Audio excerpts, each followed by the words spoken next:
সমাজে শ্যামবর্ণাদের অবস্থানের উন্নতি হয়েছে।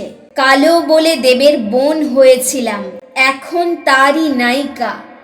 আমার এক পিসিমার দুশ্চিন্তা ছিল আমায় নিয়ে।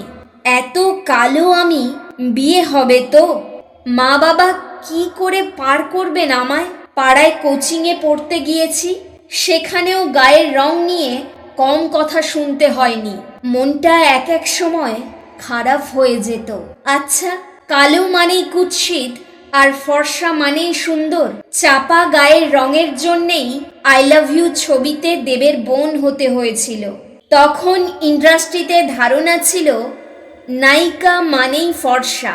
পরে যখন অতনু রায়চৌধুরীর সাঁঝবাতি করলাম, তখন ওই একই নায়কের নায়িকা। প্রচারে বেরিয়ে বলেছিলাম কালো মেয়েদের উন্নতি হয়েছে, আমি দেবের বোন থেকে নায়িকা হয়েছি।